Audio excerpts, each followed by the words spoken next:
o tia fau.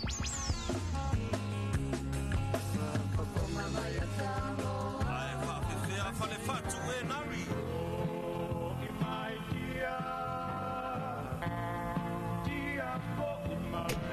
Ma atunua.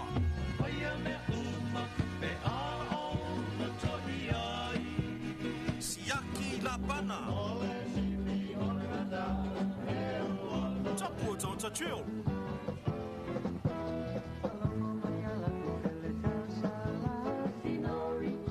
Le tu AP male, fai yaso serenaders.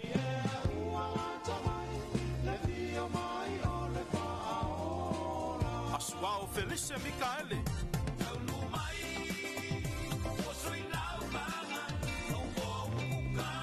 Le matangi mai se sae. Le fui facasio.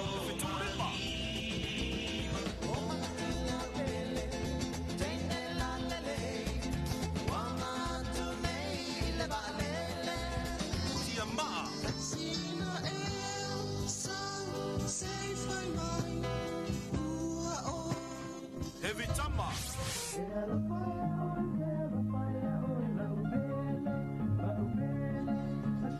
Rosa bye bye. Bye bye le mataofi pe ana fai ai tuma. Ele avia in fai ngata ai pia ai fa. Le Rosa ha, le factor tawang.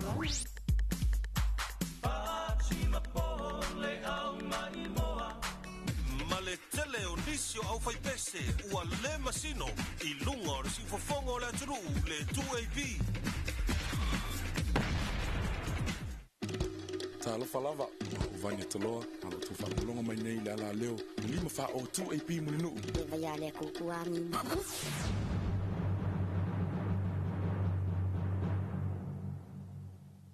Talo fata maiti mana tua le tato polo kalami male samo ta kayao asona itatas. Now I know my ABC. So next time won't you sing with me?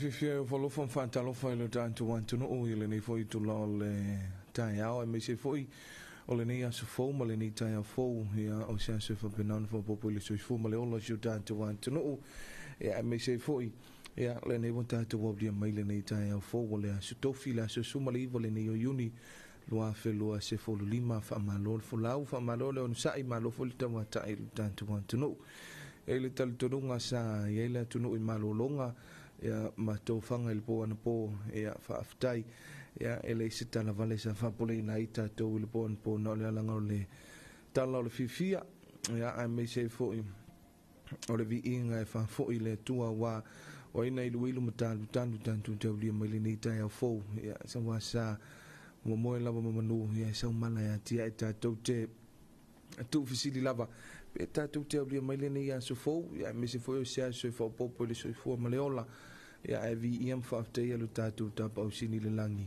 ya sa fa pena ona au fa tasi ma ta to lo ina fa tasi mai ta to le po an po sa fa afu ya ita to ile afu lona ma fana ya olona lo fa lona ngale ya o mele fa ta lo fa tuai ya ile mai moa fa fofonga lo tato wa tuno ile nei tu lau le tai au matalia foi le tau toma le nanga la wala leo le siufonga samo le tuipi ya mesai ya ole unanga masani la wala leo ya itai au o aso itasi fa benai ona te itoloina ya le mamalu so tato wa tuno ya por klame fa nga solo me se foi le tato por klame le nei tai au por klame ya ole ta lofa samoa ya pe ona e voile ni ya tofi ya le aso sifun ma le iwa le nei o le nei masina o iuni le masina o le o ngā tutonu o le nei tausaga e ala i le folaunga le savaliga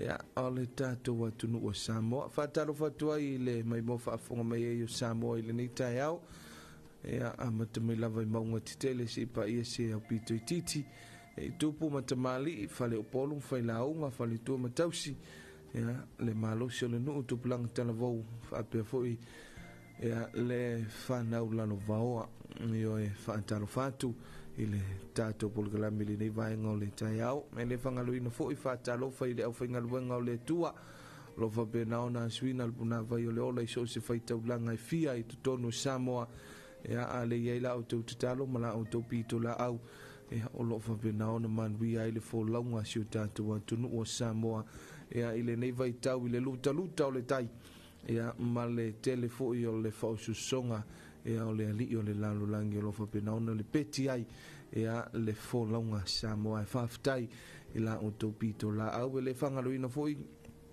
ia faatalofa foʻi ia i le mai mo faafoga mai a le tatou atunuu o loo laolama papaau ia tunuu e mamau e le gate i Samoa nei e ala i le tautua ma le aunaga lauala leo i Samoa nei le tuaipi ia e mese foʻi ia ua oo atu le aunaga le tatou ala leo e faapena i so se tulimanu e fia o le lalolagi ioe pei foi ona iai ia lenei taeao e faapena ona tuuina atu ai le tatou polokalame a mese o le tatou faatalofa Samoa ia i lenei taeao fou ia ona le alofa ma le aga lelei o le tua taʻitoluaina mai ai ma taʻitaʻina mai ai le soifua ma le ola ia pei ona masani ai ia i lenei vaega o le taeao ia le tala le tatou leina talo atu le tatou leina i le mai mo faafoga mai le tatou atunuu ia me se foʻi o le faatalofa lua tasifalu o lua tasifalu lua tatou faatalofa masani ia i le mamalu o si o tatou atunuu faapena ona alafai mai fanuga lelei o lenei taeao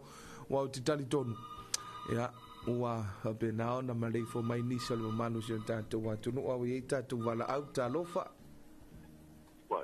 ia taeao manuia ia malo soifua i lau pofa i taeao fou ia ui le li mai koe le upu a komakau ai tio kakofu sasaunia i maunga mo kai ia mai hoi vi inga o le kua ni taeao e nganga kere pēr ma whakuinga o kakoa le whakokua ro soifua le kua ia kako ngonga ia i le kua rongo vi inga moni le wai whakale ni for le whakawhai kauranga vi inga ma le whakawhai le kua ni taeao pou kako o lea ia pau ara kala polau ia le kua moni ia le tua ai askai le kua le kaponga Samoa le molo malos tai lava i ngoi ngā luenga pai ia whakenga fōi o ngā whakalofa ia wanga le kua ma la kofal kua ni kai fōu ngā mkamama kua ia mai se au piko mo kua Samoa se o ngai whanga ia anga le leile li ola waringa ia se whia au ngā luenga i lau singa masangi e le ola ia kampangi ia au ngā lurua i so se mea ia whamungi e le kua ngā luenga ia whamungi e kua ngai kako a inga lo whafonga mai a kungu e mamau ia paanga umalawa le ala leo so se a kungu o lo mō mai ngai au kaulongolongo ngai kai au ia anga le leile rit kako wala ai whamungi e se o makungu pele ngai wailoa le pule malu alim whai pule ngai kawhia ngai ngai whai tua o kamau ki ngā ia paanga umo se o kakua la leo ngai kamama kua ngai ki ngā makua o so makua pāwhin ia anga le leile ri whakalo whak ni kai au pou ia papenga vue ngā mawalo malosi kupai tai lau mai ia pape ho ia le au pai ngā lue ia mawal kako nganga fia kako kariei o le whango ngoses o le fia e mawai me lei o le fia ia o le ua e kungi kai au maanga yo ula e oi se se rifukiru korua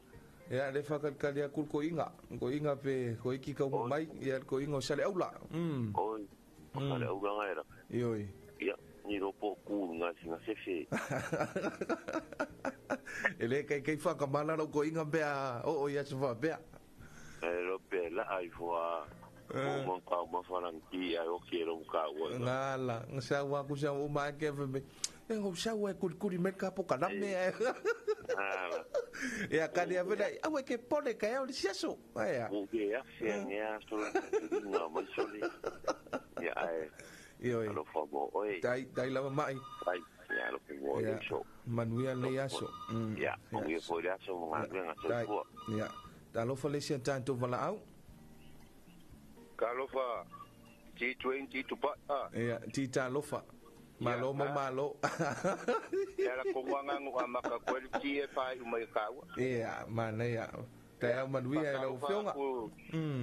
Ikamai kele wo me mali.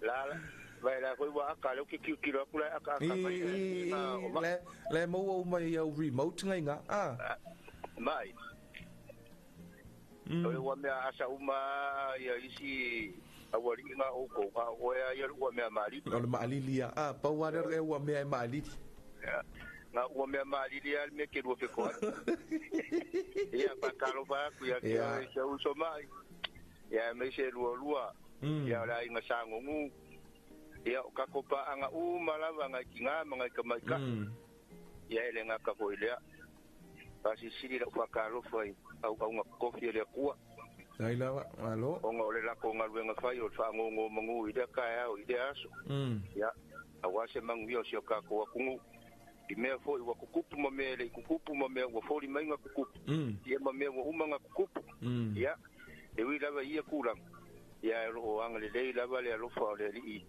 so ifu ma le ola sio ka ko kungu ngeri Samoa kukuila o fea lava se kapa le lalo langi o pa ko fonga mai si Samoa alo pa ku mo malo ngi ka ya ai le ngaka ko ile o sio ngupele e fai ngo fia fa le asi ele o fanka ngi ka o fai mai le fanka fa le asi o fa le asi wa yo le ngu fai ngo fia ko ngu ka le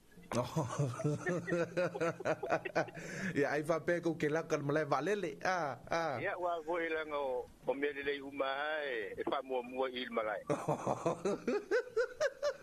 ai foi ngana ko ke mimika wa mo se e ko lo fongua ia me ngo valele ke kele valele laiki ya ora ko inga valele se uma i le ku lo ke ngo fongo foi mo foi ya ku ulfa mangwia nga mo singa maku kwa kamea ya pa wale me il mala valele au malangal ka ko visa sole o ma ya o nga isa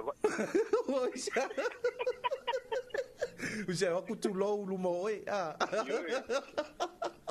ku fanga upu yo ka kusi ko o ka vale ma pasi wenga ka kilo ko fa ya gulo ula ya ku pa yo ka ko ka ko mo ka wa vela ma le pa mama o le la fongo fie ma makaka moni lava so no po ala kinga ma fanka ma kiang ya ai au mai ele musunga le palonga manga ile nganga o kanga ka soifua e pa pe nga nga fa ki ese akule le loko ika ma le loko vai ya e mangu ya me uma ya o pa kalo fa nga si ungi ka mai ko inga ya dai mo malo ole ba ka mai ko inga isio ka ko pa ya alo fa kele akulava mo lo fongo mok ya dai ya wa ko le longo puyo li isio ka ko kungu mo le ngofo sila fia au fa fongo ya ka ko ke ma ku ka pe moni ya ole ko ila sa ngunga ko pai fe au ngi ka mangu pa wa ela ya ngo fongo fala ya pa longo le kio po ang me ku ya mangi me mo wa insering manga ya ke va ve usua ele yo sola ya ka ya kai ya ai me pa pe ola ka ko le kio kai minga ile fa ile lima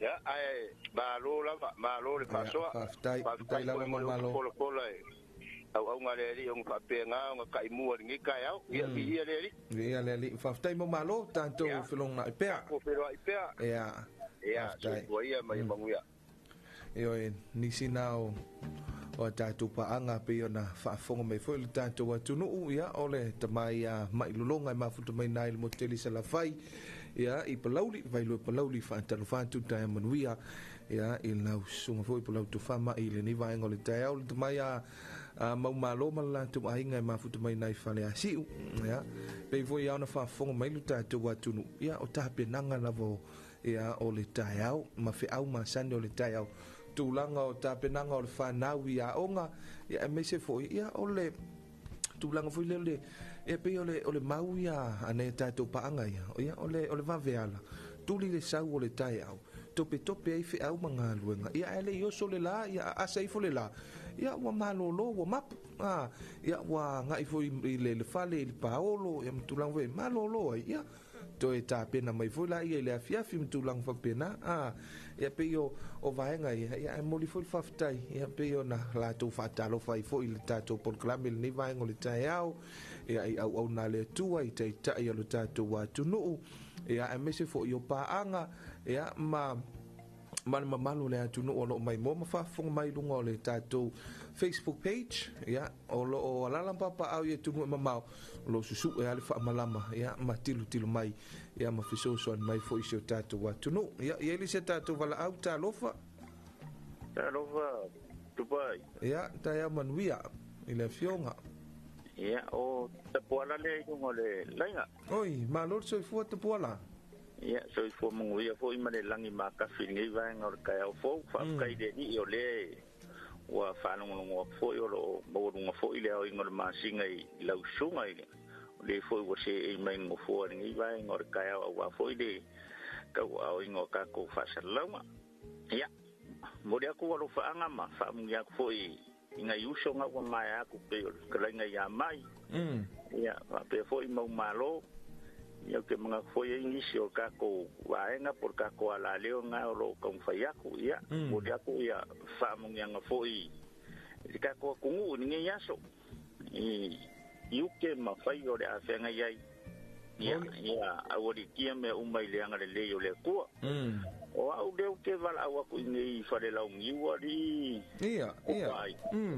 ya o ngo de vo umai I vo ngai waenga foi yo asesi mai foi fanga uma ya de wa mo wa ida bango ke la kala ka ku I de wari e pe ngongu le ka ko ka mai ngongu le wa la kala ka foi le ular nga e do nga wa ku ya wa afu wa fa mangu ya wa fa mangu ya wa fa di mai fa mangu ya no inga im fa nga ko ku puisi la ulo le ulu la ngala ko fa mangu ya ku le so ya ngongu ya mangongu makua fo ngai sela fai ya fa pe fo ya ke lo ngai ka ko pa ang ya ro fai la fo ma sangi de fa so mai ma fa mangu ya mai ile ke le wa so ngor ka ko wala leo fa mangu ya fo lo ko ofisa maman dai lava te poala ya ne klai ngai ya sale aula ka Filipepe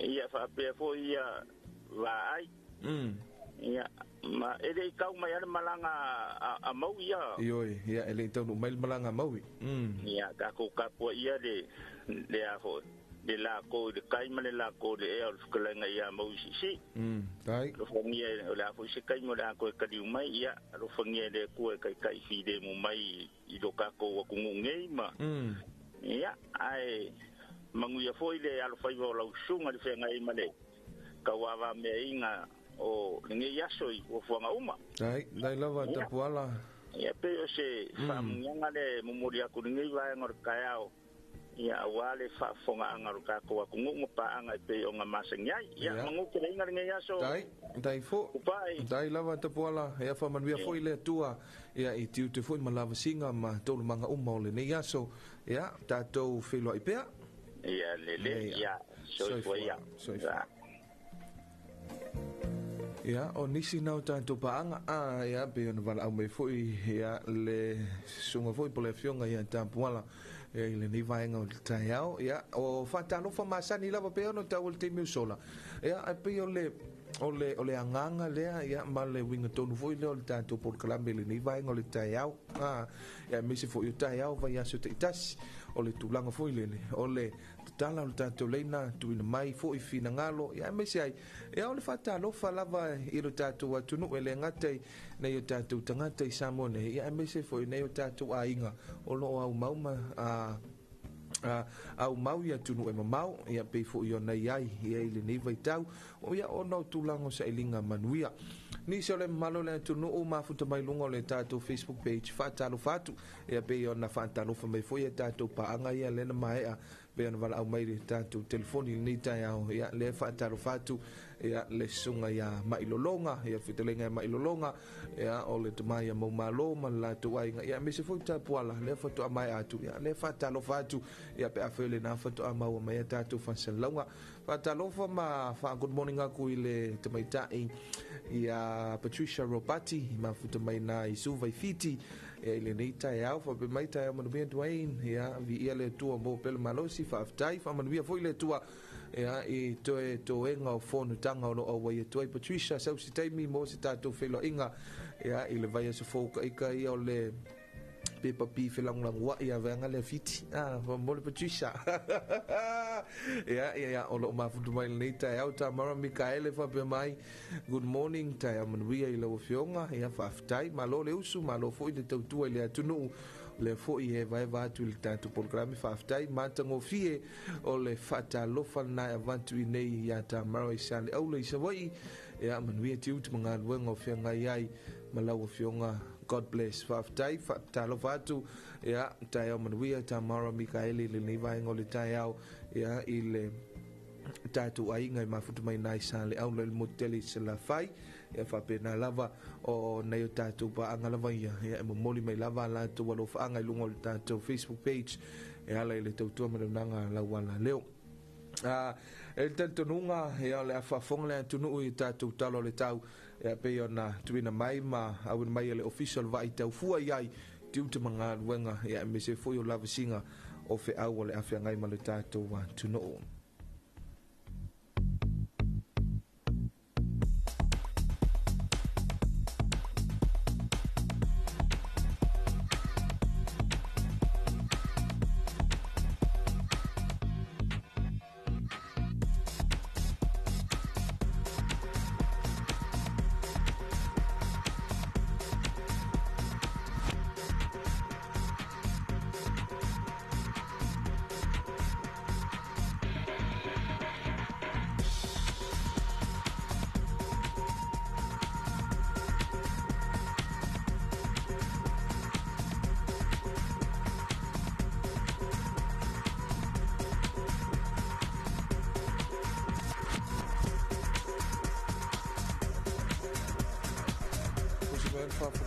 tato wa tunu ia ile tato talo le tau pe ona saunia mtampenina matuina mai le official vai tau talo tau mo vai nga uma samo fa mo wina le official le vai tau le tulai afaleli mai le tai nei a so tofi se ful mali vo yuni lua felua se fululima winga le tau o awu savili o le tua o lo fitia nei Samoa e pe tai o se vainga vai o pe au ma le ea o lo ta oto nei i matu o Samoa mai au mai au matimu e afi haile atu nuu e nisi o taimi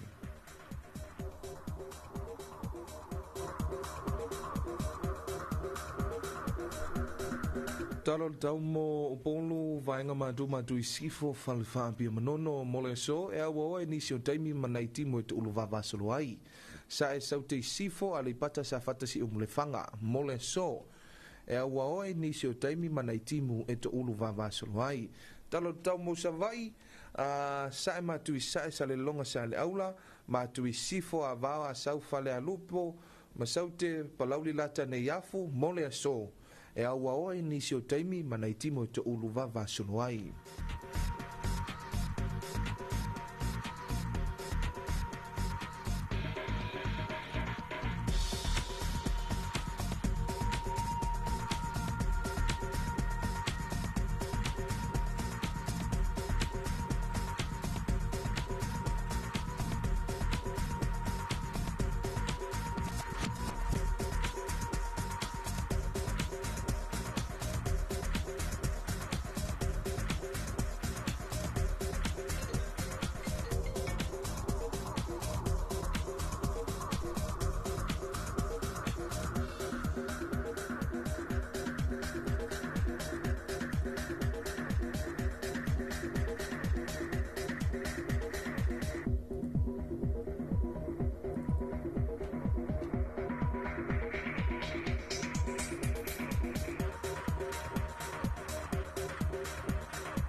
Talo le tai o le temi nei ya ua pe le tai e le fofuanga o le te luas fuma le tolo minute le tu lai tasi le o le so o le ato e so tu i le tai ona toi pe le o le tai e le po ana nei le 10 minute te le tu lai fitu.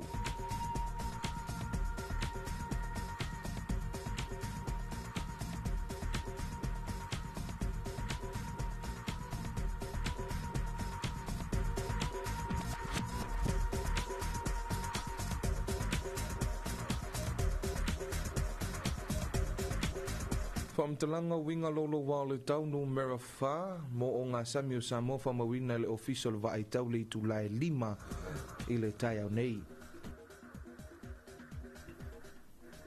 Whaamalusia whautuanga mo o ngā sami mo Samoa atoa.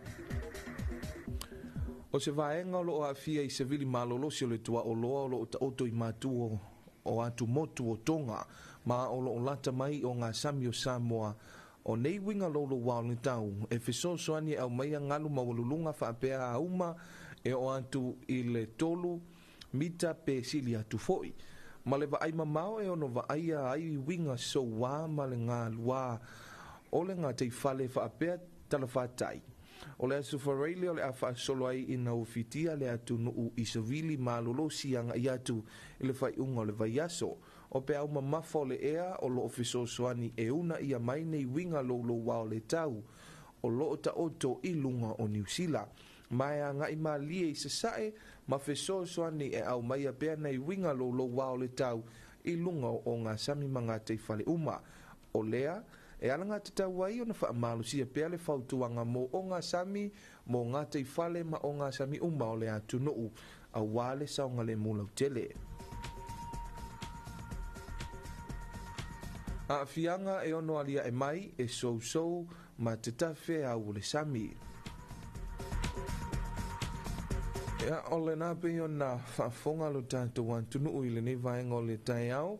Ea e le tātou talo le tau.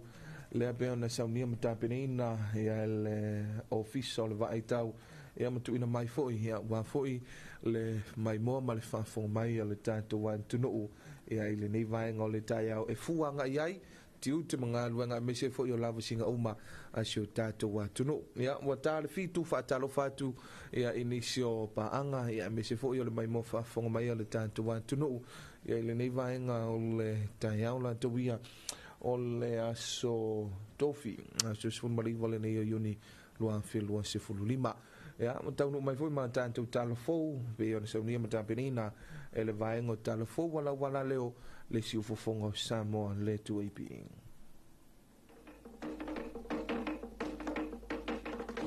Whaafafonga i talafou le siufofonga o Samoa le tuaipi i lunga o anala leo 5 fase fulu amo wha mo tasi o fitu tesi ma le wha iwa tasi tesi ma le tasi ma le wha mo iwa lua tesi ma le tasi ma lunga o le Sino app mai moa iai i lunga o le 2AP Facebook page ma le ala ata le malo le TV iwa le siufofonga o Samoa le 2AP. Talo falava o se whaapoponga le neo tātou talafou. O le ngaluenga whaatusitala e tāua tele i so o se whainga malo. O se tasi leo a wale mawhaio na wha leo langona ma fina ngalo tangata i le malo. Ai whape fo i le malo yo na tangata no. Ma e te tau wai o na ripotia sao wha amatalanga o loo saunua i tangata. Ai aua le wha ai tu au. O se tasi leo i tu o tue wha manatu ma yele minisita tau sial mtanga luenga of sota inga ma wha amatalanga teknolosi. Mau usia o si puepo e mai. Ile ngā luenga wha atu sitala. A o alo atu ai le atu nuu i tāpinanga le whainga pālota. Ia awa ni aviatu langa tau polokiki. Ea a fia i le wha atinongo le ngā luenga. Ia, o leo ka ko mai ka winga i lungo penga ka whailang. Ia, ua mau ese uma kusikana mana ko lipoki. A whaia fia le kusikana ai. I le vaenga, ia ngō ana ia lea wa se ilu. Ai a le fie le si vaenga, o kau whai le koso ila. Pe o le si nei ku o le, i ame le whaka ua, ma le wha mawha ngā kou mano. I le wha ngā inga o kā kou kuskala. Inga ia li poki sao, ia mamamori sao le whiau. Ia i le mamano le kumu o lai wha whonga mai. Wai kau kala whai mani hama i lau kou whai piko la au. Ia le au kā kou mai kau inga ngai mai kau. Ia ua, a mi milo la kuskala ia, me mga oia ia ua mi milo e. Ai kou le au ngā kongu lava o le wha moe moe. Ma le whiau e kaunga mori mori singa fia. Ele nā ma le laina le malo si mai o folo fiso o ta inga. Ua ma le pele telo mafutanga. O le ala leo watalo sanga i fo ile minisitai le au tusitala ma le au whaasala lau. Ina ia tau la mua na whaafile mu le atunu o. E ala ile ngangana e whaongaina. Ia le whaua e sire fia o social media li nge whai kau e. Wa vea mauana wa ka lepe i mafukangara. Ia, mua mo. O a inga. O e ka le sia. Ia, o a le mano. E mafua mai. E mafua mai le kele o kuskara. Ia, e leo, la lea wha inga le mamanu o le singo kuskara o la me wha kingu o la lako ngale. Ia, le kele na o isi au kuskara whaka i kai le waengi. Ia, makua, le ngonga i fwoi whangoa. O le kuma le nganu. Ia, e loa lama kankai e, i langa ngana. Ia, e loa lama i langa ngana. Ia, wa ai fwoi mani alofa. Mese a hango ma whangau. Lunga ku penga ka whailangi. Ia, pe fwoi kako, sila fwoi mamai. Wale eska me kiki wale whaikau i lunga o se telefoni ma. Ia, nga ngana ringi. Mai fwoi koi ngai fwoi a. Le mamanu fwoi kako, kumua ka wala kako kanga ruenga. Ia, mangisi fwoi o maari si whasara lang. Ma au kuskala. Ia, kau puanga. Ia, kua nano. Ia, ngisi fwoi o maari si whasara lang. Ia, mese fwoi na ko lo wha ngā inga. Ia, penga ka whailangi ma soka inga wha ngeopo. Inga ia ano lofa. Inga ia ano lofa, kau kua ngā. Ia, ore ngana lama e wha marusia. Ia, ore ngana, e koe whiaro whangi e ai. Ore ngana fo, te i kurou. E koe mao popo, i wano pomo. Po makua ma sofa ma le pe lepe, ai on kere ma kawa. Ma fua mai. Ongo le social media. Ai me se foi. Ni se o la kou foi. Ua whao ngā se inga. Ia, upenga ka whaina. Ia, whainga ako kau kala male. Whano alo i lau kou foi, sengo kusikala. Onga ka ua kere lau kou ngarue. Awa ale lau kou ngarue. E nen whainga sila fia le manu le kou. Kulanga lea, ua o iei ngā solonga whiau mangarue. Arka kou mano. O le au lava o ngā luenga le malo ia avea le nā la leo le 2AP ma le TV iwa. Ia momoli ngā luenga whaatino le malo i le atino o. O le vaenga tolu le na watau le vaenga whaapufai, a le vaenga whaapufai e puipuia i a te tau tangata Hero PP. Lea sa whaalawilo i le asona nafi. Ua whaingoa ino le supa. O le supa o le a ngai se vaenga o le atino o e iaia a fianga tu mau. O mātua ma whanau. Ai maiselo na awa o te tele ina ia fisosoani ai. I le si itia pea o le tau o le soifuanga. O le tali tonunga ia whaataua tangata uma. E tutusa tangata uma i lalo o lana poloketi. Whaamoe moe mo le tau mawhai. Ina ia ave ese le tango lima i Samoa. O le supa o mawhai o na ngā waa ai tangata whaapitoa i whaamanuianga. E au fia i la toa ia imana o ngā mau le soifua. Fesoasoani mo la tau wolo o nafa ma le tau sia o la tau wale mawhai o na ngā ioi. Pepe fau wha ato a whanau. Whaapea ma whanau wa ato a lileo la tau tui pui se fululima masina. O le nau ta inga, una ia le itu tau soifua maloloina. Ma e tolu se fululua miliona ta la Samoa. O le a whaaluina mo le apoloketi. Mua. Fesoasoani mo tangata e iaia a fianga tu mau o le soifua. Disability Benefit Enhancement. Whaluinai le 5 miliona. Si tanga mai de se lau tā la i le masina sa iai. I le tolu se lau tā la i le masina. Ma whamanuianga fau. Lua se lau tālā i le masina mo tangata e ngafa ma le tausia o i lātou ua le mawhai. Se ngai oinga. Rona winga o lātou ia e pe tā ua hoi le whapertania mo healthcare workers. Lātou ia e sosoani mo le tausinga o lātou o lo ia fianga tu mau. Lua. O le vaanga lua ke sosoani mo pepe fou. Tasi le ati na ele lei mo tātou. Olea, ua fufua ina e whaaruai se fulu tasi miliona. O whaamanuanga fou, e awhe tā la mo pepe fou uma. E a ose fe sosoani lea i tūlanga mo mia i le tausinga o pepe. Whaamanuanga fou, tasi le awhe tā la mo pepe fou uma pe a mae a whaatino tui pui pui i le sefulu lima masina.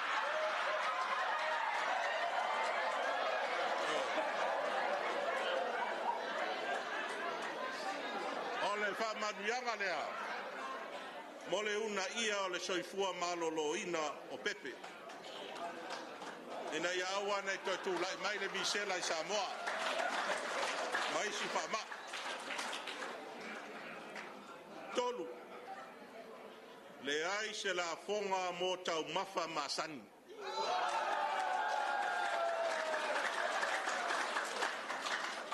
Zero rated VATST on basic food items.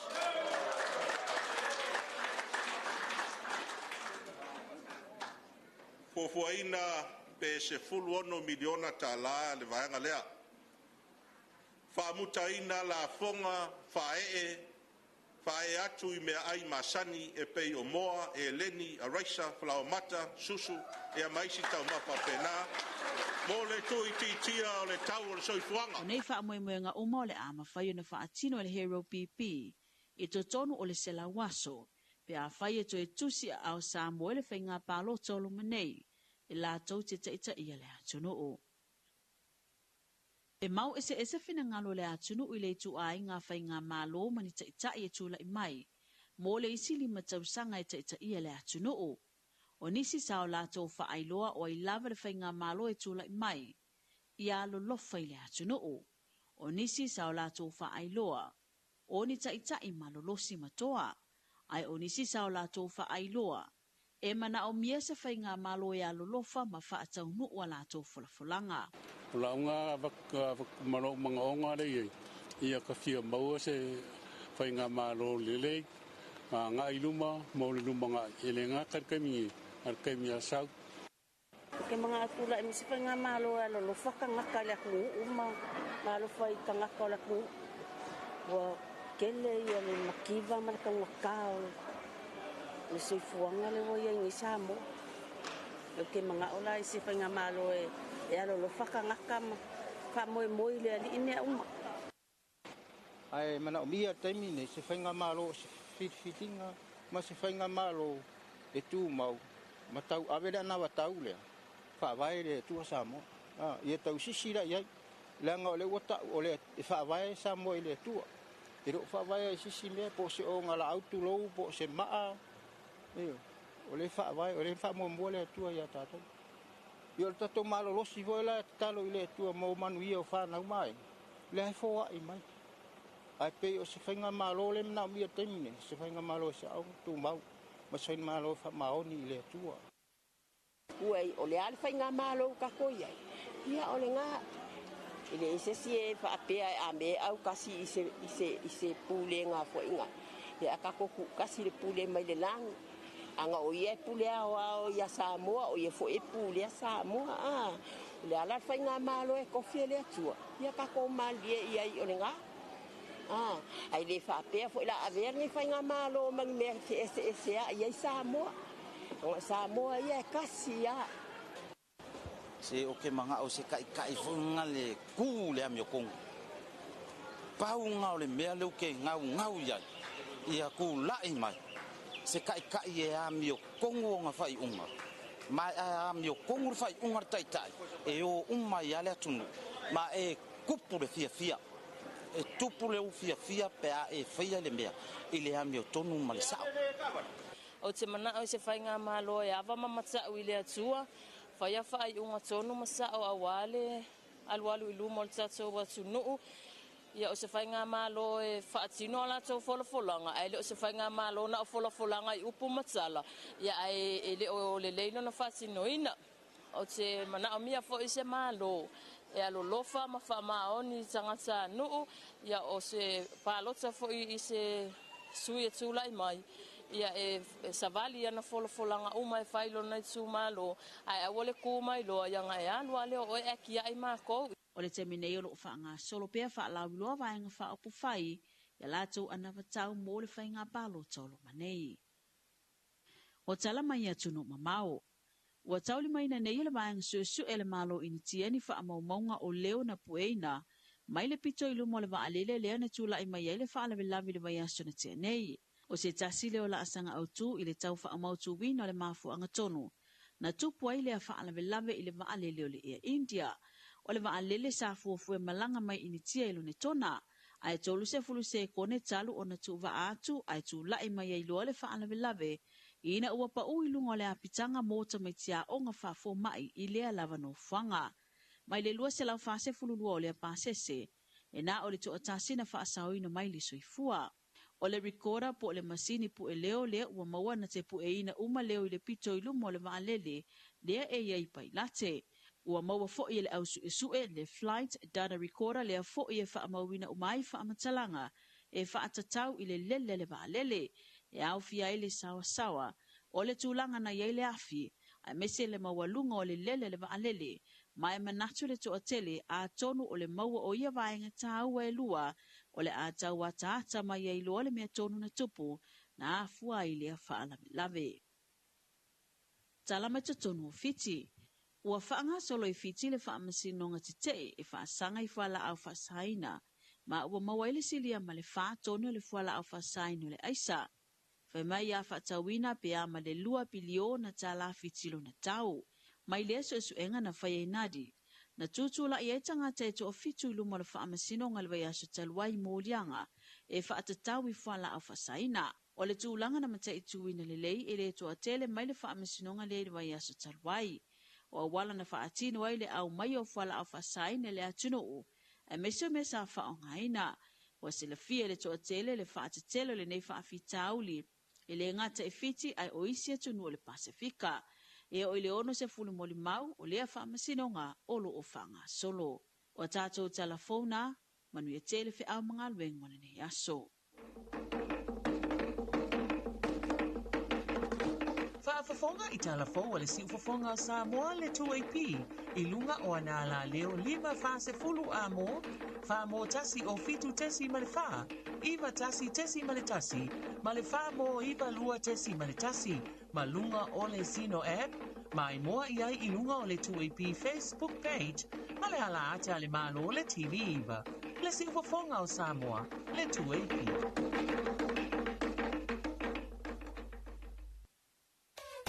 Le wala leo numero tasi Samoa 2AP le si ufofongo Samoa vala au mai le vaenga le marketi mo sau whaala wiloa e fia whaia i se tau whaamali loto maua le whamama avenga mo oe malau bisinisi ua soo ai Samoa Amerika Samoa toke lau ma le lalalangi atoa i ana la leo a mo 5 whao wha mo iwa tasi tesi ma le tasi iwa lua tesi ma le tasi o fitu tesi ma le wha vala au nei loa i le telefoni valu whalua ono tasi fitu ma whaafesili mo le vaenga o whaalau iloa 2AP le si ufofongo Samoa numero tasi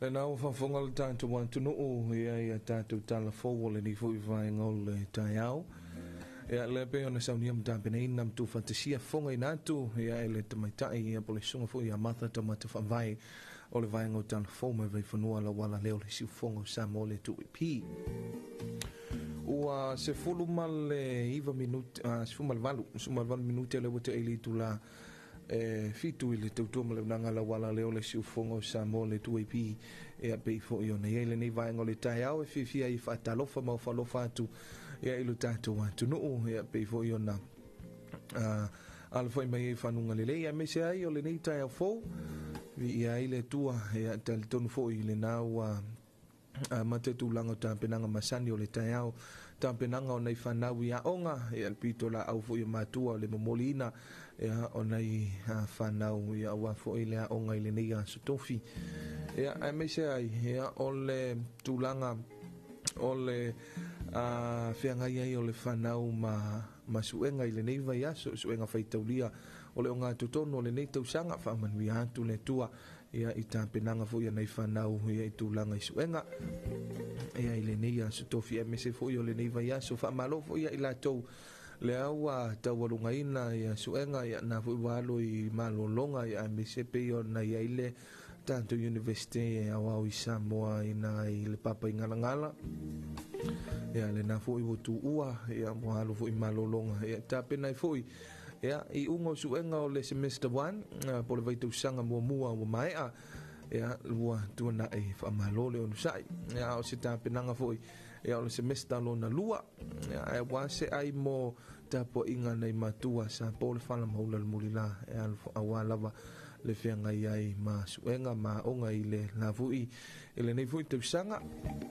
ia o niso whana wa onga lea whatoa a mate le so suenga pe whatoa a mate tai au fui suenga ia whamanuia le tua ia o le te mea nei o au tapenanga matu i tino lava ia e whai au mea onga whai lau study ia matulanga whampena mana tua ia ele o le lumana i Moses ele o le lumana i mo matua ele e pe le o le lumana i mo lo ainga ia lumana i manuia mo oi ia ai mesi foi nei fanau ia ma ila to foi lo ofenga i ma ia fa manuia la vale tua ia fa tano foi le malo la wa vale le fengo foi la to pito la au ia male tulanga foi le la to o nanga e fa penao na tuaina le mamalu fe malanga e o le atunu fantalo fantua i le sunga ia lalo manu ia kaisara ia i le neita iau ia mafuta mai foi ia le na foi wa matalia lana ia foi ngā luenga ia pei foi o na tofia i le tua nisi o le malo le atunu mafuta mai lunga o le tanto Facebook page ia mai foi ia lanto fantalofa lanto whamanuianga i le mai mofa fonga le tatu antunu ia me se foi ia inai la tu ai ngai samonei ia niava matau tu fa be mai good morning from all the way in New Zealand ia te manuia vi ia le tua tau sanga papali i fanga yo fa be mai kiora ia kiora talu falava ia ma futa mai foi e le nei vai ngole tau fa talu fa tu foi le fionga ia Misa Victoria le pou fa be mai te manuia Dwayne ma lo le usu manuia le tiu te fa tailo fionga ia manuia foi ia ngā luenga malawi singa o le negaso ia me se foi ia le anga mai foi le tātou ofisa watu langa o ngā luenga masani losu malua minute le bote aile fitu taltonu se sino whawhiwhianga to liu mai ia pol kalami masani ale tātou wala leo le Eterina Stop 10 Whanana Jerome Gray Malepese lo usei o Rihanna in o losu malua minute ia o te ele tu lai fitu fai mali mai ia saunga le mui lunga le awal tele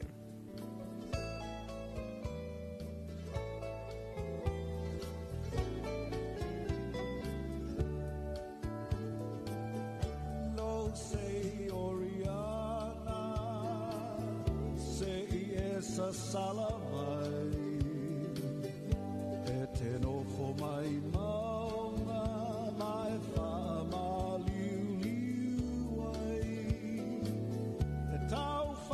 Tene matama eta waiolato sei ai ulima ile awala ma pepese ile Oriana lo sei Oriana eso solo in mauna ele tu putele tau fele fele tupua oe mai ana mua fua matala leva o matua sa te wai o Samoana lo sei Oriana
solo i maunga ele tu putele ai tau fele fele tu pua o e mai ana mua ua matala leva matua sa te wai o Samoana lo sei Oriana lo sei Oriana e so solo i maunga ele tu putele ai tau fele fele tu pua o e mai ana mua fua matalo leva matua sa te wai o Samoana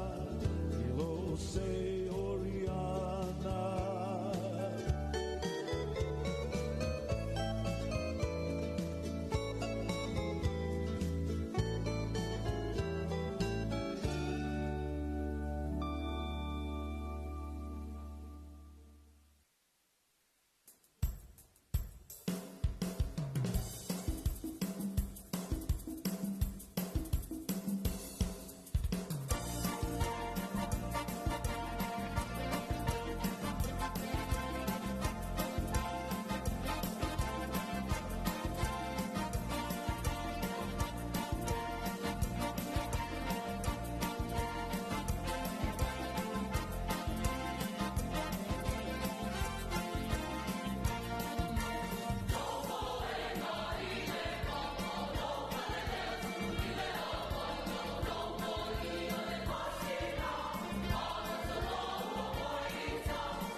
Kouri ka pagi ku kuira ko fa mama yar tu e pia mo kwa e ya o ba ko ye ko la u fa sa sa o ko le te na tu e pi de ya I hon me ringa le moya le poetry Memle au mi ki le ku e pi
Nisi nau tātou whawhiwhianga musika sui whiloi fo i o le ni vainga o le taiao i le tautua. Ea, ma leo nanga lau ala leo le siu whongo sa mo le tuipi whampena ona. Taito loina fo i male malo si tātou wa tunu awa talitonu le nao o tele na mafuta mai. Ea, i le ni vainga o le taiao nei o tātou tangata i a me se fo i sa moa. E ilunga le au tele fa malo to i fo il pito la au le mtanga luenga leo leo fa pui pui malo le to i fo ina e ya lima te meta i malo le malo e ile va ngoli traffic le nau tam fai fo i fa so ina e le tulanga ile poloka le wa yai e le awala le tato wa tunu e te wina stop tele wa o mai foi por kala mi fanga solo ale tato wala leo le siu fongo sa mo le tu ipi fo yo nei ai i tai ao asu te itasi le tu lai afar fitu fantalo fantuai i le te maita i o eterina i le nei vaenga o le tai ao to mua i le eterina i le nei vaenga o le tai ao le whawhiwhianga le nei mai le antitifanga o le Lilo and Stitch o le ata le nei be on a release i e tutonu Amerika i le tausanga luafima le lua ia le alai ai le pesele nei Hawaiian roller coaster e tomua tuai le Eterina stopped in.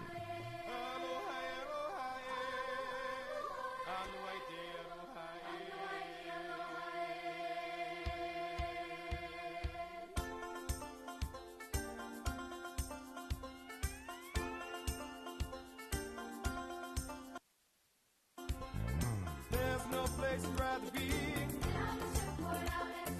Lingering in the ocean blue. I'd surf till the sun sets beyond the horizon. Flying by on a Hawaiian roller coaster ride. Miki miki mairo hirohi. La la la la la la la la ita la hana hana hede hede mai tatu there's no place I'd rather be. On golden sand is where I live.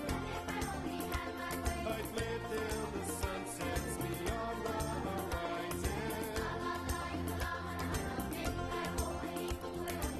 It's time to try the Hawaiian roller coaster ride. Hang loose, hang thin, hop, shake a shaka. No way, no pain, no big brother. Cutting in, cutting up, cutting back, cutting out. Right side, put it back on. Let's get jumping, surfs up, pumping, coasting with the motion of the ocean. Whirlpool swirling, cascading, whirling. Hawaiian roller coaster ride.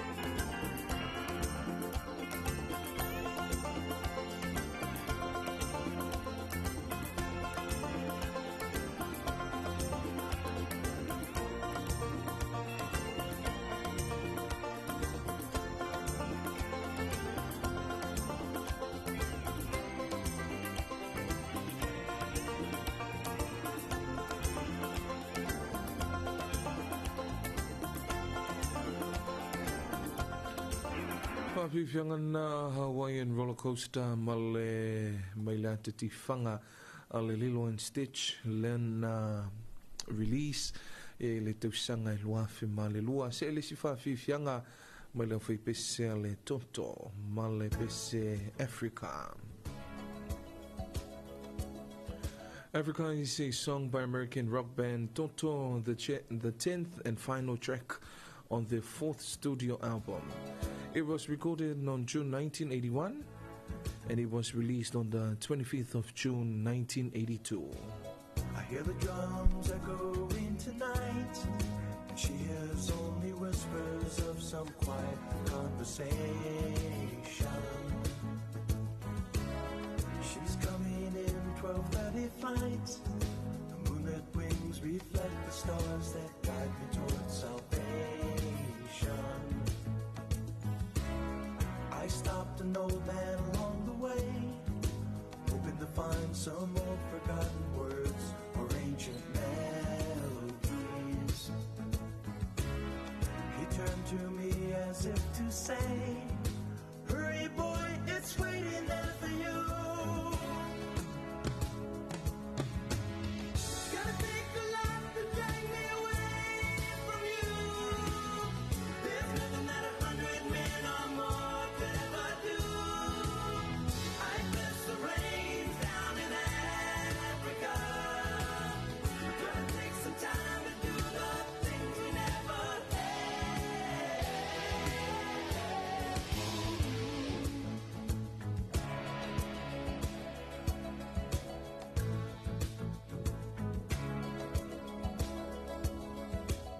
The wild dogs cry out in the night as they grow restless, longing for some solitary company.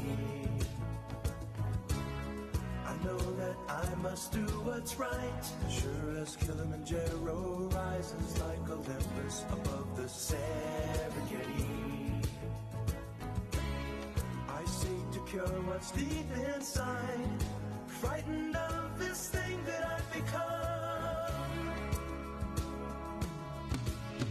Gonna take a lot to drag me away from you. There's nothing that 100 men or more could ever do. I bless the rains down in Africa. Gonna take some time to do the things we never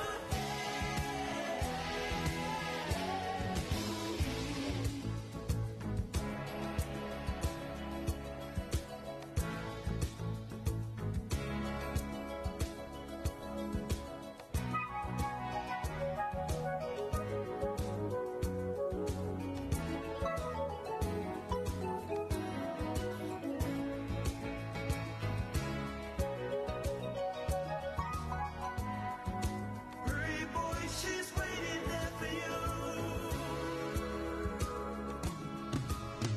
Gonna take a lot to drag me away from you.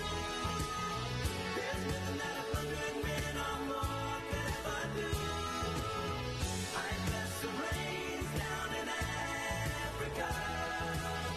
I bless the rains down in Africa.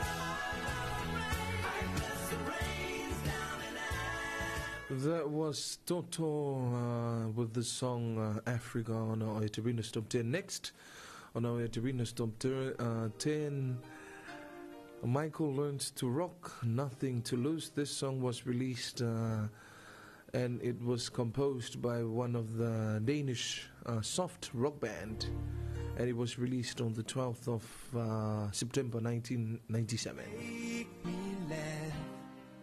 There are moments when you drive me mad. There are seconds when I see the light. Though many times you made me cry, there's something you don't understand. I want to be your man. Nothing to lose, your love to win. Hoping so bad that you let me in. I'm at your feet, waiting for you. I've got time and nothing to lose. There are times when I believe in you. These moments when I feel close to you. There are times I think that I am yours. Though many times I feel unsure. There's something you don't understand. I want to be your man.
Leo foi Bissell and now Michael Learns to Rock, and that was Michael Learns to Rock, a Danish pop band, and with the song Nothing to Lose on our Eterina's Top 10. Next on our Eterina's Top 10, Guy Sebastian with the song Angels Brought Me Here. This song was composed and put together by one of pop songwriter, an Australian singer and a songwriter, Guy Sebastian, and it was released in Australia on the 24th of November 2003. And walking back into the light, into the sunset of your glory, when my heart and future lies, there's nothing like that feeling when I look into your eyes. My dreams came true when I found you. I found you, my miracle. If you could see what I see, that you're the answer to my prayer. If you could feel the tenderness I feel, you would know it would be clear that angels brought me here. Standing here before you feels like I've been born again. Every breath is your love, every heartbeat speaks your name. My dreams came true right here in front of you, my miracle. If you could see what I see, you're the answer to my prayers. And if you could feel the tenderness I feel, you would know it would be clear that angels brought me here. Brought me here to be with you. I'll be forever grateful, oh, forever faithful. My dreams came true when I found you. Whawhiwhianga nā mai le li Australia le nao Guy Sebastian ma le bese Angels Brought Me Here e ape ana whawhonga mai le Eterina's Top 10 se ele si whawhiwhianga mai a SJ Di Mako ma le Rosa o e whatalofa atu le usu i a Ivy Maxi Mundafa ma futa mai le ni vaenga o le tae au i a ai mese foi ta penanga masani o tiute mga luenga o le nea so Rosa oe mai le SJ Di Mako. To find was a fool of metalla, they all up there. Oh, hey, oh, my Tony, young, hello, la lele, ma, e palanga you ese, na uma futala, ele ma fai on ngalo itanga tala utele, talo fale ngalo ele pele. Ole rosa e ola tutasi e susubea imata o folinga e tuma beli ma fai ele timu na tafisea o awanga tausa afia lo ala fa fa tofia la mepa e susubea le ai se na te avesea oh na na na le rosa ua unoto ua nuti momoya ine ole loto fa amamalu o ele tua poto o e belele so le alo pae palingele mafae upuna fa amatanga ete uma upea oile amanga ole rosa e ola tutasi e susulubea imatanga o folinga etu mapea ni mafae eleti uona tafi esea o wanga tausa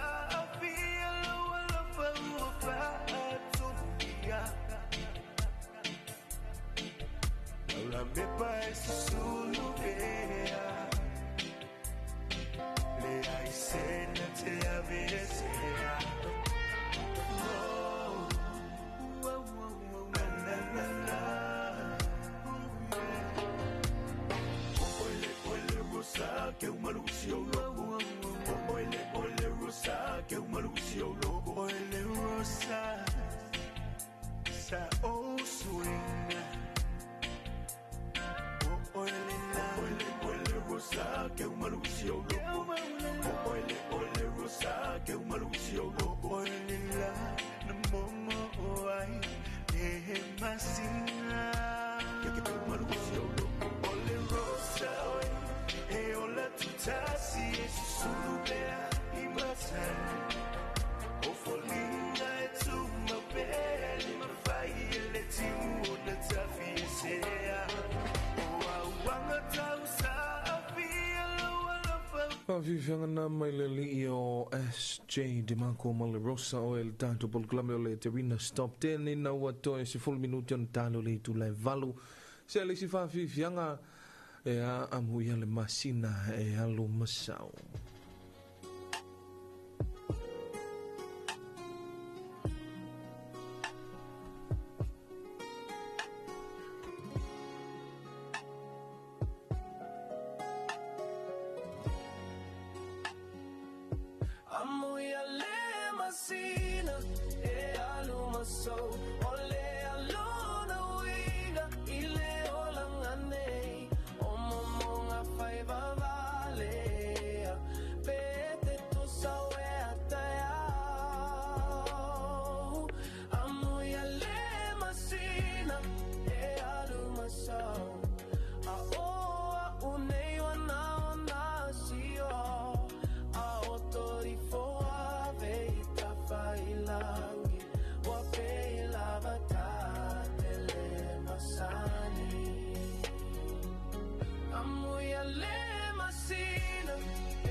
Same time, same place, but my heart's been running like it's stuck in a race. Questions in my chest, heavy like the tide. Why the thing we love always slip I hide?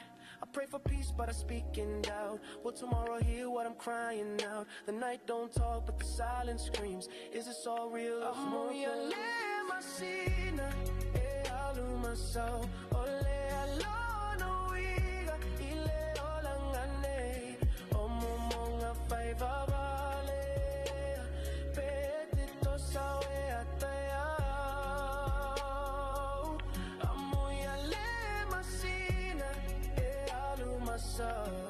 Se musu musu e a se elangona peita wa fasi e pe fasi e a pe pawa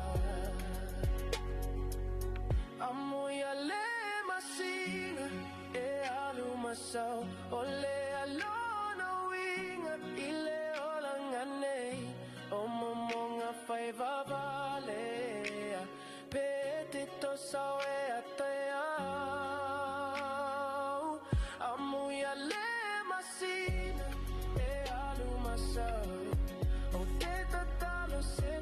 se ita umai, oh my, oh se talimo.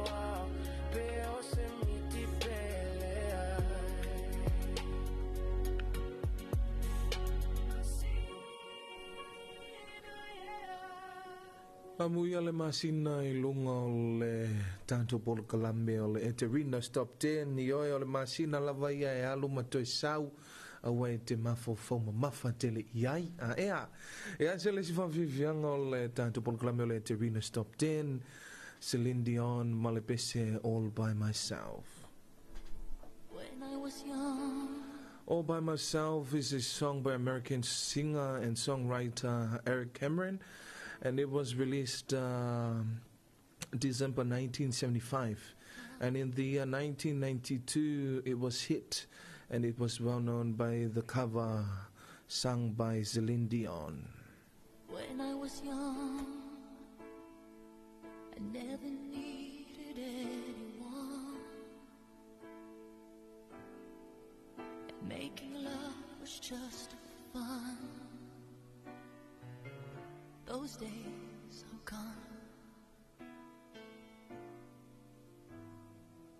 Living alone, I think of all the friends I've known. But when I dial the telephone, nobody's home.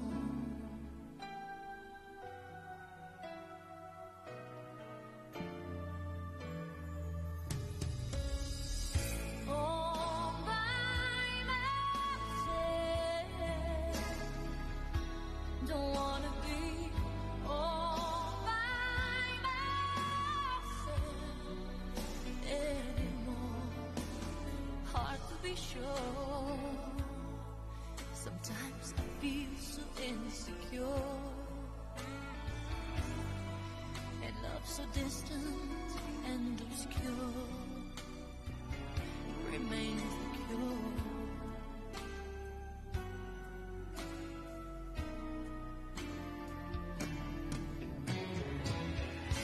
All by myself, don't wanna be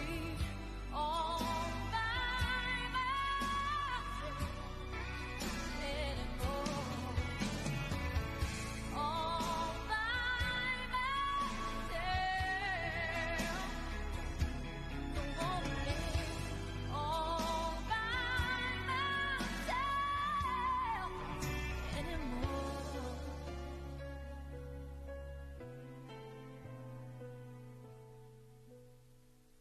All by myself,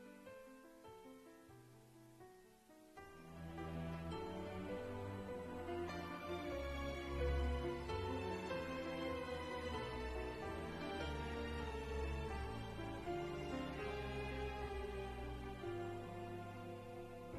All by myself, don't wanna be all by myself anymore.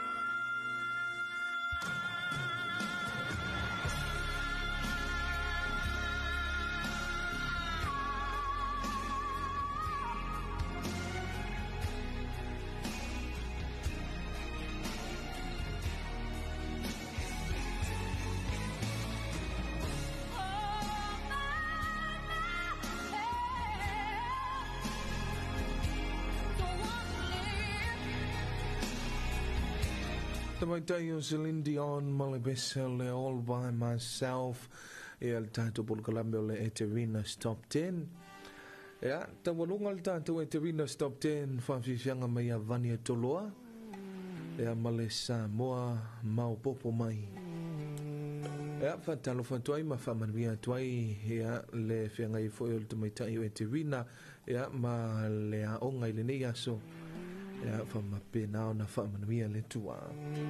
Mo se si whapoponga o le Eterina Stop 10 I le aso a tai au mai al whawhiwhianga nei ea whafonga le tātou atunu ui le toi whasalawina o a tātou talfou me le vaengu talfou.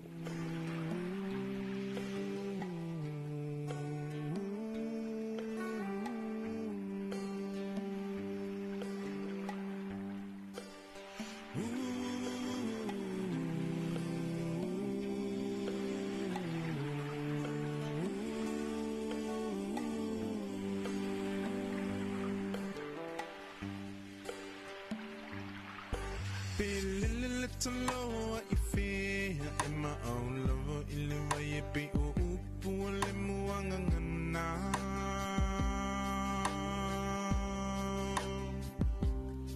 se ilunga ete mo ilo fala be malulu te mo e mafana fana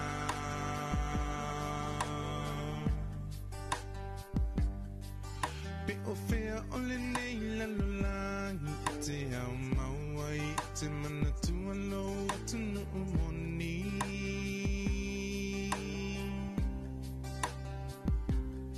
se ilunga ete toe fo i mai ile lau ile na fo i mai ele tua fai mo tofi oe Samoa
Whaafafonga I talafou le si ufafonga o Samoa le 2AP I lunga o ana la leo 5 fase fulu amo fa mo tasi o fitu tesi ma le fa iwa tasi tesi ma le tasi ma le fa mo iwa lua tesi ma le tasi ma lunga o le Sino app ma I moa I ai I lunga o le 2AP Facebook page ma le ala ata le malo le TV iwa le si ufafonga o Samoa le 2AP. Tala falava o se whaapoponga le neo tātou tala fou. O le ngaluenga whaatusitala e tāua tele i so o se whainga malo. O se tasi leo a wala e mawhaio na wha leo langona mawhina ngalo tangata i le malo. A e whape fo i le malo yo na tangata no. Ma e te tau wai o na ripoti a sao wha amatalanga o lo saunua i tangata. A e aua le wha ai tu au. O se tasi leo i tu o tu e wha manatu ma yele minisita tau sial mtanga luenga o so ta inga ma wha amatalanga teknolosi. Mau u si o si pue mai. Ile ngaluenga wha atusitala. A o alo atu ai le atunu i tā pinanga le whainga pālota. Ia awa ni awea tūlanga tau polokiki. E a awhia i le whaatino ngole ngaluenga. Ia, o leo ka ko mai ka winga i lungo penga ka whailang. Ia, ua mau ese o maa kusikana mana ko li poki. A whaia fia le kusikana ai. I le vaenga. Ia ngō ana ia lea wa se i lunga. Ai ale fia le si vaenga. O kau whaile koso i lang. Pe o lesi nei ku o le. E ave le whaka ua. Ma le wha mawhan ka ko mano. I le wha ngā inga o ka ko kusikana. Inga ia li poki sao. Ia mamo mori sao le whiau. Ia ila mamano le kumu o nai wha whonga mai. Wai kau kala whai mani hanga i lau ko whai piko na au. Ia le au ka ko mai kau inga ngai mai kau. Ia ua a mimino a kusikana ia me mga o ia ua mimino e. Ai ko le au nga kongu la vare. Wha moe moe. Ma le whiau e kaunga mori mori singa fia. Ele nā ma le laina le malo si mai o follow office o ta inga. Ua malepe le telo mafutanga. O le ala leo watalo sanga i fo ile minisitai le au tusitala ma le au whaasala lau.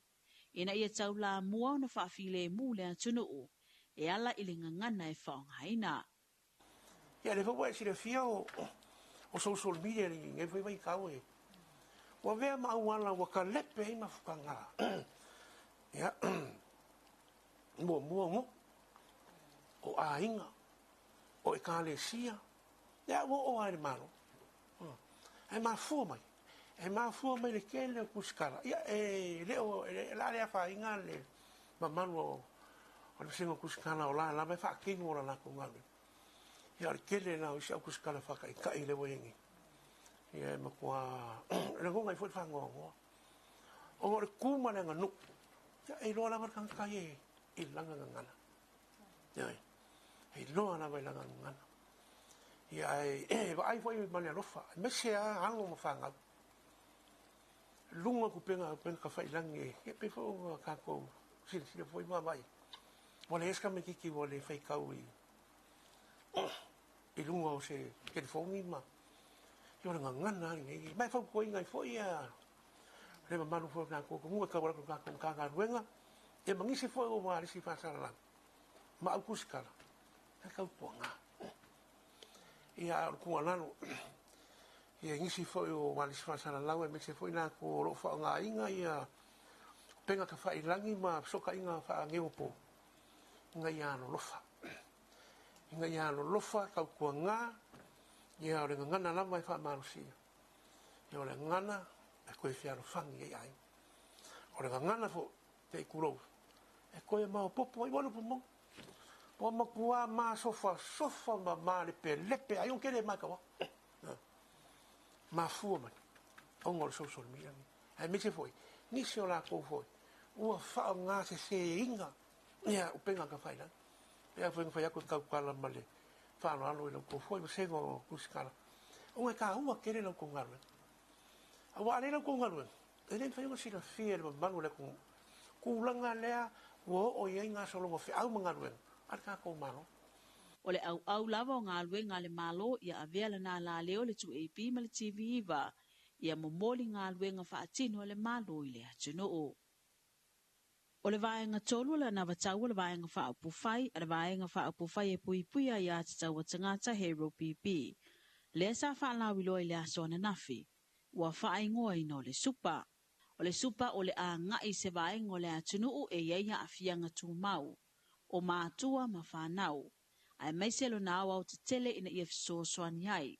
Ile si itia pea o le tau o le soifuanga. O le tali tonunga ia whaatau a tangata uma. E tutusa tangata uma i lalo o lana poloketi. Wha moe mo le tau mawhai. Ina ia ave ese le tango 5 i Samoa. O le supa o mawhaiona ngā waa e tangata whaapitoa i wha manuyanga. E au fia ai lātou e iei mana o ngā tūmau le soifua. Fesoasoani mo lātou o loo nafa ma le tausia o lātou o le mawhai o na ngā ioi. Pepe fau fa ato a whanau. Fa apea ma whanau wa ato ali leo lātou tui pui pui se fululima masina. O le nau ta inga, una ia le itu tau soifua maloloina. Ma e tolu se fululua miliona ta la Samoa. O le a whaaluina mo le apoloketi. Mua. Fesoasoani mo tangata e iaia a fianga tūmau o le soifua. Disability Benefit Enhancement. Whaluina i le 5 miliona. Si tanga mai de se lau tāla i le masina sa iai. I le tolu se lau tāla i le masina. Ma whamanuianga fau. Lua se lau tāla i le masina. Mo tangata e ngafa ma le tausia o i lātou ua le mawhai. Se ngai oinga. Rona winga o lātou ia e pe tā ua hoi le whapetania mo healthcare workers. Lātou ia e sosoani ma le tausinga o lātou o lo ia ia fianga tū mau. Lua. O le vaanga lua fe sosoani mo pepe fau. Tasi le ati na ele lei mo tātou. Alea, ua fufua ina e whaaruai se fulu tasi miliona. O whaamanuanga fau, e awhe tā la mō pepe fau uma. E a ose fe sosoani lea i tūlanga mō mia i le tausinga o pepe. Whaamanuanga fau, tasi le awhe tā la mō pepe fau uma pe a mae a whaatino tui pui pui i le sefulu lima masina.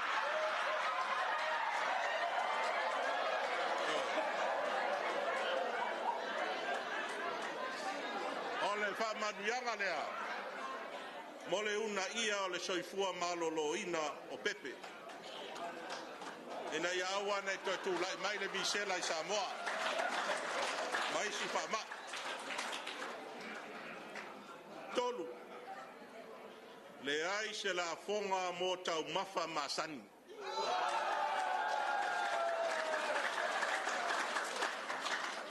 Zero rated VATST on basic food items.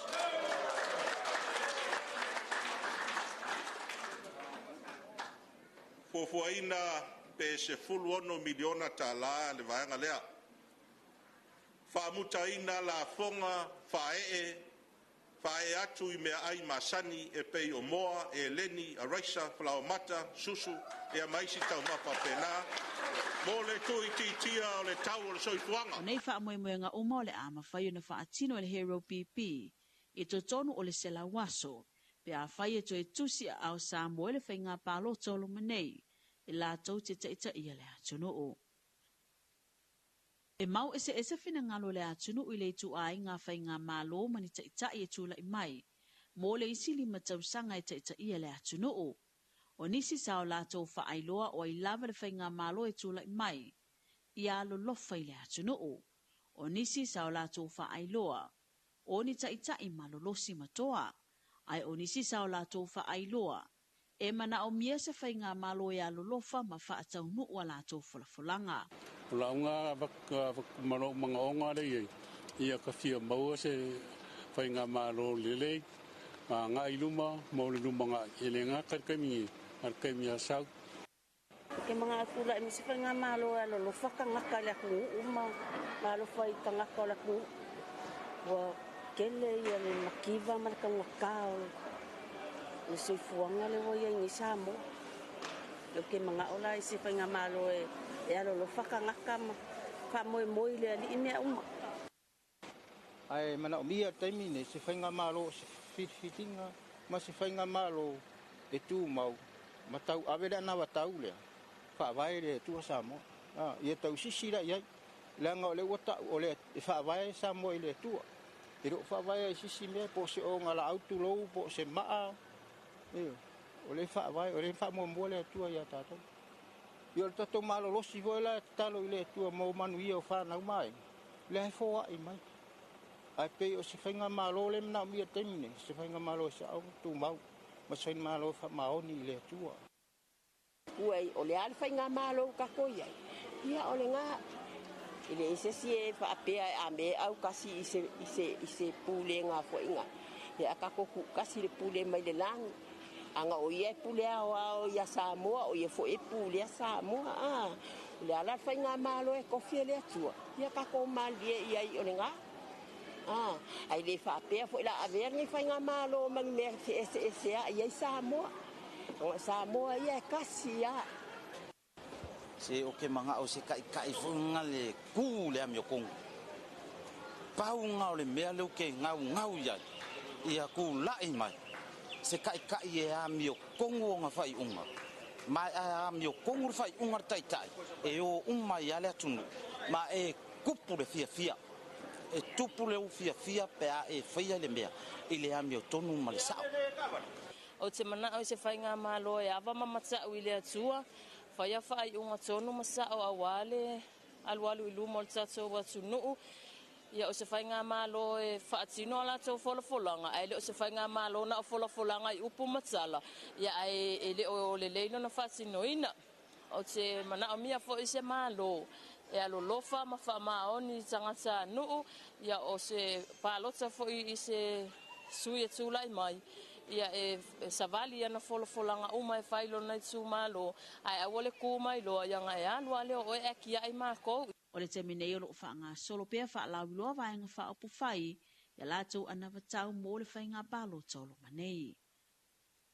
O tala mai atu no mamao. Ua tauli mai na nei le vaenga suesu ele malo ini tieni whaamaumaunga o leo na pueina. Mai le pito ilu mo le vaalele lea na tūla i mai ele whaalawe lavi le vai aso na tia nei. O se tasi leo la asanga au tu i le tau whaamautu wina le mafu anga tonu. Na tupuai lea whaalawe lawe i le vaalele o le ea India. O le vaalele sa fuafue malanga mai initia ilu ne tona. Ai tolu se fulu se kone talu o na tu vaatu ai tu lai mai ai loa le whaalawe lawe. Ina ua pa ui lunga le apitanga mota mai tia o nga whafo mai i lea lava no whanga. Mai le lua se lau whase fulu lua o lea pasese. E na o le to atasina whaasau ina mai li soifua. O le recorder po le masini pu e leo lea ua maua na te pu e ina uma leo i le pito ilu mo le vaalele lea e iai pai late. Ua maua fo i le au sue le flight data recorder lea fo i e whaamauina umai whaamatalanga e whaatatau i le lele le vaalele. E au fia i le sawa o le tūlanga na iei le afi ai mese le maua lunga o le lele le vaalele ma e manatu le toa tele a tonu o le maua o ia vaenga tāua e lua o le a tau ata mai iei loa le mea tonu na tupu na afua i lea whaalame lave. Talama tonu o fiti.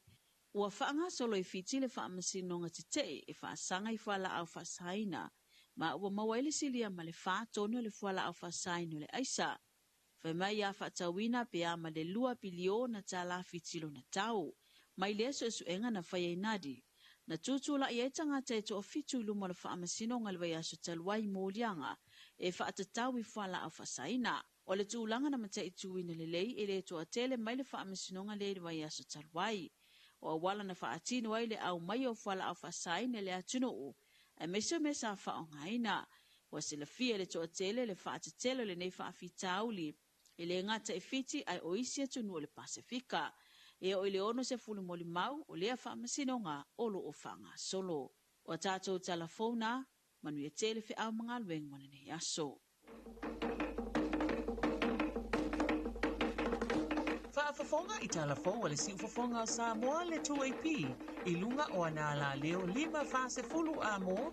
Wha mo tasi o fitu tesi male wha. Iwa tasi tesi male tasi. Male wha mo iwa lua tesi male tasi. Malunga o le Sino app. Mai moa iai i lunga o le 2AP Facebook page. Male ala ate ale malo le TV iwa. Le si ufafonga o Samoa le 2AP.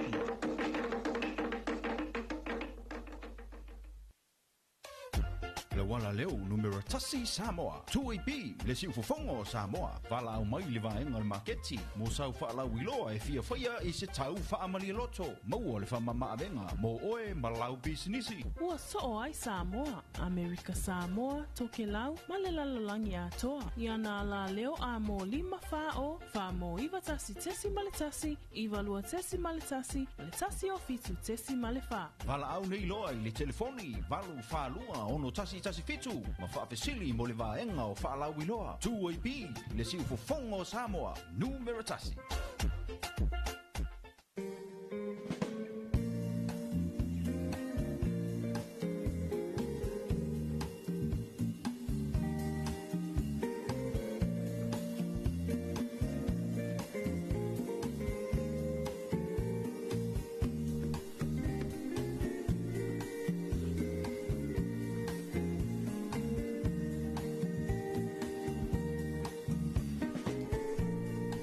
Nau whafonga le tātou wantu nuu ia i le tue whasalawina o tātou tāla fau pe o na saunia matapenei nam tu fantasia whonga i nātu e matha ta wata whaavai al vaenga o tāla fau ia ala wala leo le fiu whonga o Samoa le 2AP ia ua tabulunga atu le tātou polkalame o le e te Winners Top 10 pe o na mai momfa whonga me le tātou wantu nuu whaafifianga musika sui filoi ia a me se fo i o teitul waina ma le malo le atu nuu ia i le usu mai ai le nei vaenga o le tae awa matalia fi au mga aluenga.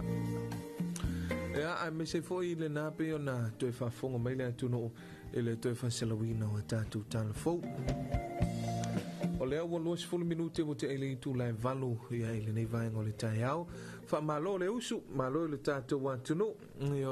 Ia i nisi nai mafuta mai lungo le awala ia usu foi ngā aluenga au isi foi o le o malu si tātou antunu o Samoa ia le nā matalia ia lātou fui ia tiu te masani ia i le nei vaenga o le tae au a mese lawa i pisinisi company whanapot pitonga tu maoti ia whatalo whatoe le pulenga mleo whengaluenga a le supermarket a mau ia i nai sa le ufi ia telefoi ano noa ia lātou whalawiloa ma lātou o loa ia amwau lau whantaunga ia sufaiso ia asiasi ai ia mese fo iniso lātou o loa beio ia lava o tūlanga o mea fale ia ma le telemana ma le anoa noa ia o nisi o lātou o loa ia whai e lau filfilinga whantaru whantufoi ia i lau whaingaluenga maripulenga al tātou whale o loa whātuanga ia i ona la umai tolu le lua ia la lai tu mo nei ma le tasi le mo tutele whaatalo whaatua i foi le sunga ia soke tu manvao ia mese foi ia le uso ia Greg Assam ia i le nei vaenga o le taiaula tu wia nisi foi o le malo le tunu mafuta mai lunga o le tanto Facebook page ma le tanto YouTube channel ia mai ni leia taua taia manuia i laua fionga manuia por kalame ia me se ai wa be mai alofa atu from San Francisco, California ia mamau ia vaenga le e mafuta mai ia le sunga ia ni leia taua mafuta mai na i San Francisco i California ia i le ni vaenga o le taiao ia o telefoni le tātou laina telefoni lua tesi whanua o lua tesi whanua lua ia whamanianga wa soi fua maso whanau ia me se foi sau whantalofam sau whaasofo i le nei taia fo i o e walau mai tala tuel tātou laina telefoni ia le malo le tunu sa whananau soi fua mai la so sumali iwa le nei o yuni ia me se foi ia se asu whamamalu po se asu whamanatu ia pe o na whamamalu wina ia i le nei fo i tausanga ia e ala i le nei aso sifon malivo yuni lua felua sefu lima el tato vala au talofa alofa pai ia taia manuia ia mi ia le li yang kau singa lo so fu mo so ma ko ia faftai ko mo wani ia so po po lo ko so fu ai mo so lo ma ko lo tu mo mi fu ma le ku ma ia so ka lo fa ku lo su mo so po mo tiu ke ni ka ya o ma ga ba i le ongo si o mani ka i fa ka ia o lo pa lo ngo ke lo si po ma mari ia me senga ia ka ko pa ang ma sang ia ma ia o su o yo sko ingo dua ia me si ko inga ngai pa la si ia lo pa ko ngai lo ma ku o ka ko pa ang pa le ma o le ingo e la va fa lo ngo ka ko wa go ana le ia alo ke le ku ia ki la ko ia me singa i kinga ngai malanga i fa ko wa ia yu kem fa mo mo ngo yo le ofisa ngai mo pele le maua wale foi o ngalu alu pa ko ya la ko ya me se ko inga nga ba ya ma o pa pe nga malanga ku se yo lo kira ko ya yo sko inga nga kiro ko lua o sale auda ya lo pa ku ya sale auda ku sai foi ma nga kiro ba lua alu ya lo kira ko ya ka ko pa nga ma sa ngi pa no ma ya wa lo kira ko ya sia ko inga nga ai u kai su senga ngong yang ana le makis wa pa ka su sko ngalo ko kele kwa ya ke ya faftai nono manguia nge ya so mga luenga pa ya faftai val au mai faftai foi mo fa manuianga ya ai mai se foi fa manuia le tua tu te foi mga luenga ya ai mai se foi te lo manga uma le ni ya su faftai mo se ta hua il tanto por clame ya so foi nono so foi yo inicio le mamalu se tanto wa tunu ya awa o le sunga ya mamalo fa ta lo fa ile nga sa no le ala ile le tamale ya male tasia una tu lo foi ya tafa ya o le afiong voi pole sunga ya non na ma futa mai na si senga wa le foi nei to vala au mai ya se tasi foi pa anga masanya le tanto wala leo ilunga ya o ana por kala me fa nga so mai se foi ya o ta ya o vai aso te tasi ya pe yo nei ile sunga ya non fa talo fa foi le sunga ya lo mala tu ainga ya o le te mi foi le nei ya se si te mi vala au mai foi lo fa pe mai foi ya le la bota pena foi ya o to inga tai ya wa pe yo o le nga luenga le sunga ya lo o le ta auto nga tai o te le lo po nga fio nga tai ta auto ya pa wa le ta lai fa mai lo e ta e fia nga ya ta auto nga tai le vo ya te le na mori mau mai ya mai lo longa ya o le sunga ya mau malo fa ta no fa tu fo ya mau malo ile nei vai nga o le ta ya o te tonu ya le na wa amata fu nga luenga ya te pena tua mau te matua lawa a besi fo fe au masani ole nei vai ngole taiao pe wa masani ai el tanto tu no alo tala pel tanto leina lo ta si fa lo ta si fa o no mera fa yo van au mai family anga wa so fu ma su fa nau ya me se foi ya o sa fantalofa ai mai se ai ele ngate fantalofa ne tanto ai ngai samonei ya me se foi tanto ai nga o lo mai moma mata mai foi ya i lungo le tanto Facebook page me se tanto YouTube channel o wa pe yo le tele le o le isi feedback foi ya mo le foi nga ngol fafti tele ne yo tanto pa anga ya me se foi ne yo tanto tau ainga o mau ya tu ro ma fa pe mai faftai por kala me fa yo na fa longo ya pe fa fonga mai foi inicio fa talo fa ne yo la tu ainga ya isa monei ya o lo mfaio na fa fonga mai ai me sa tanto por kala me ya i taia wa su tasi ya fa talo fa tuai ya heisi o pelu good morning ya ile nei taia fa talo fa tu heisi ya ile nei vai ngole taia vi ia le tu tonu ya o lo mo pe le soifua la le lei ma le soifua manuia e ui lava ina po ia foi ya lau sunga heisi mai o le tino ya o le alofaanga na ya lo moli me foi alofaanga mai au ainga i vaisala ya me se foi lo ainga i lalo vai ya me se au ainga i Samonei le malu sio sani fa be mai malor se fo manuia mai te atatu New Zealand ya la mafuta mai nai New Zealand le nei vai nga o le taiao ya kele ko lio fa savalu waine sa morning from America Samoa ya le wakau America ya lo mafuta mai le sunga ya kele ko lio i nai America Samoa ya le fataro fatoi tato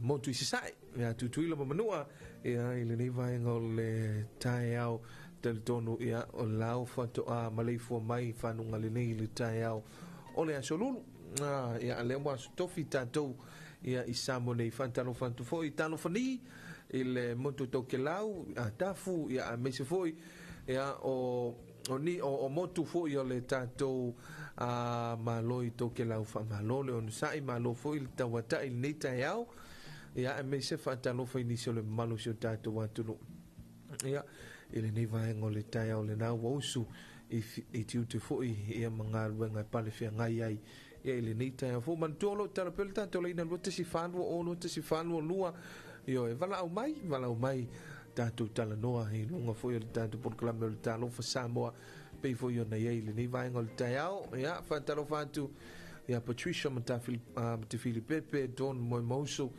ia o mafuta mai nai suvai fiti nisi foi o fonutanga ia misi foi ia o nisi foi o ngā luenga o loo tuwa antua in malo fiti ia pole tunu o fiti ia e ala ile whaaleleia ma le whaalauteleina foi ia o le potu salalau misi foi o le sila fia ia ma le ate mai ile tulanga ile tātou ngā luenga whawha salalau ia maisi foi o fonutanga ia loo whai foi masui o le tātou ofisa ia i se tasi foi o fonutanga o le tāua Women in Media ia i le nei vaenga o le taiao e misi foi o le nei tausanga tal tonu se sina whawhiwhianga toi liu mai ia whaua pel tātou polkalame o le tālofa Samoa ma le whamana polkalame whamnianga o a soifua ma sofana o i le nei vaenga o le taiao Samoa lau pele mai le kolisi maulunga o leififi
Ni se o whawhiwhianga musika sui whewhiloi o le ni fwy vainga o le tai au la tauia le tautua maleunanga la wala leo. E ale siu fongo sa mole tu e pi mantolo tatu i pea e le tatu porkalame whamnianga o aso e fua maso whanau. Lua tasi whanua o lua tasi whanua lua le numera. E mwhaiona wala au mai ai. E o e whamanuia ai foi. E a o le hasu soi fua ma le aso whanau ia i le ni fwy vainga. O le tai au le aso sfuma le invale nei o ioni lua filua se fululima.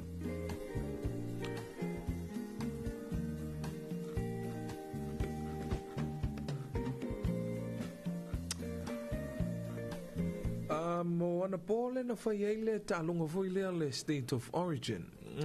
State of Origin au Sitalia le au lea le Queensland Reds ma le New South Wales Blues. Le fo iana tele fo iana te pisa wa silia ma le tolus full to sangal tam sangal ni. Ya api o le aule na tele ai na manumano le aule le Reds le tele le fa io ana manumano. Ya fa malo tu fo ya itapua inga au lua. Ya me se fo yo le New South Wales Blues. Ya wa mantua le talonga mua ya il tamulsang mua le tamulsanga le neo State of Origin le na manu malo ai le Blues ya o le bola le na manu malo ai la le Reds ai le talo mantua la to fantali la le talonga etasi le esa ili lo po ai o ila uanei ya e manu malo ya ma se ia foi talita ya o le ipu foi ya o le State of Origin i le neitau sanga ya wa tele na tautava au nei wa au nei lua sa ile au foi le au Sitalia i le talonga leo le langapiliki ya mantua lo fanga solo foi i le NRL le timini ya e pe o le awale le New South Wales Blues ole aule pito sili ona to tele ia lo mafana uva Samoa e tele na taalo e mese foi taalo ia o halo le Pasifika ia e mese ai ia pe o Brian to ia o ilong o ingoa ilonga voi o le taalonga o le lakapiliki ia ma o se tulanga le foi le awa e peia o le foi le to faalongo matau maua o le taalonga le tatou to Samoa fo ile e loma mo le nei fo tu sanga ya ai o le asona na file le voina ia whaalawiloa foi ia le tātou au le team Samoa le anga ia tu mo le Pacific Mini Games ia le ana iai ia o se tulanga mata ina foi lea wa o le tātou au awhileti o le au voli o le au kirikiti ia le Mini Games e whaina i Palau ia pe o tāpenanga na le ia a mese fo le tātou au sisi wa mea mafa ia o se tulanga lelei fo ile na pe fo yo na ia wa o leisi fo vai o le vai so le te ale na fala vilo mai ai ia le tātou au manu Samoa mantua le tātou au manu Samoa le ilan ta longa maskotilani le masina fo le sumal valu o le masina fo le fa il ta longa ale tātou manu Samoa ma le au le skotilani ia o se ta longa mua ale afionga po le sunga fo ile fa ia onga ulu ia le malu tusipisi mantua tusipisi lena assistant coach fo ile sunga ia Massimo Honishoka ia ilana pulenga ia ai ole nei wa tusi au fo ia le tātou unila kapi ia me se fo o le SRU ia ile sunga ia le malu ia le nei la o le sunga ia le malu tusipisi le fo wa avea ma faia onga ia o le tātou au manu Samoa ia ele toe famtalaina foi le sao taua le nei foi alo i tono le tātou atunu wa pea tusipisi e tonu ona World Cup le na te aloa i lalo le fu'a o Samoa ia a mese ai onisio te alonga whaavau maloa le tātou au manu Samoa o le au foi o le sunga foi a tusipisi le na lātou ta alo fantasi ia ma le sunga ia Massimo Honishoka le na filia foi a vea mawhaia onga ia o se ilala mapusua ia pe o le aule na le tātou manu Samoa le na nga ia tuli World Cup tau sanga lofe sifun baltasi ia ma o i lātou foi nei sa telefo i lātou sao taua ia ile tūlanga mata ina foi sa ia le tātou o manu Samoa i le na foi vaitau ia tātou te talo foi ia e ala i le tāpenanga le sunga i le malu malana pulenga malana lana au wa le so le vai so le te ale na filfili lana au ia o New Zealand lea e fai ai le ta'alonga lea a tātou au manu Samoa maskotilani le fai nai malai au kilani o Eden Bank ia o se ta'alonga le lea it's a test match foi lele mo le tātou au manu Samoa ia au tāpena ai mo le tamilsanga o le Pacific Nation Cup le ai ia o le ia Samoa tonga mfiti ia mai Japani o Japani le wofi mai fo il Pacific Nation Cup ia ai mese ai o se tampenanga mo le ipo le lalulangi ai le tausanga i luafe lua se fulfitu ia wao le ipo lalulangi le na mai atu nei le na manu maloa i le au Afrika i saute le alawa manu maloa i fo ia masili i fo ai Afrika i saute tulanga fo i lele ua faa o na manu malo Afrika i saute ia i le ipo le lalulangi ia o se tulanga le leifo ina ia ai o loo le leifo ia tulanga matatu tano i fo ia i tāpenanga a le tātou au manu Samoa ali o ainga fale tangoa i whape mai malol so i fo manuia ia i le nei vaenga o le taiao ia vi ia le tua le nafu e mafuta mai ia i le tātou porkalami le nei vaenga o le taiao nisi fo i malo le atunu mafuta mai lunga o le tātou YouTube channel ia whape mai malo i le nei taiao fou i le alofa o le atua o whapena fōi o na molimea na lo whaanga ia o le sunga ia apera amo whale tungoai ia o lo mafuta mai fōi lungo le tātou YouTube channel ia i le ni tai au whape mai ma lol soifo manuia le ni tai au fōu manuia tiu te mga luenga ioi ia ai o niso le malo le tunu o lo whapena o na mafuta mai ia le ni vaenga o le tai au o le sunga ia ali o ainga fale tango a i whape mai alo whātu o lo o mafuta mai nai Alaska o mamao le mea mau i le mele mafuta mai ele sunga i Alaska pe al pito o le stete pito sili le ona malulu I Amerika le mafuta mai le ali le sunga ia ali o ahinga ia fatalo fatu ia o le nei foto a o yo leo voto se 10 minuti ona talo le tula iva I matou I Samonei ia talitono lo o mau foi le soifo manuia ia me se foi o le soifo la o le lei ia I la sunga li o ahinga lo mafuta mai nai Alaska fa malo foi le malo se tanto wantu no le na wa tele na usu mai nga luenga talitono o fa pena foi ona matalia nisi o ngā luenga manisi foi o tiu te masani ia asio tato watunu a mese la vai pisinisi company ia mese fa la potonga tu maoti ia mese ai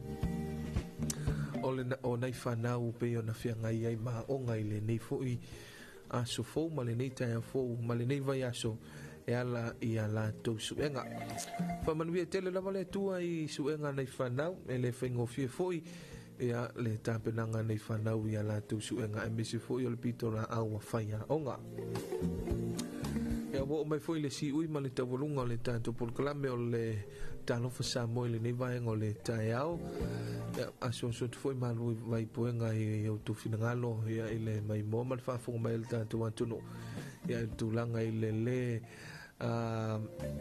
sa o foi o le whaalewi no tau suafa ia mese foi la tumolo mafutu mai lunga o le tato Facebook page ia ma le tato YouTube channel wa mangan mai la utu au na mo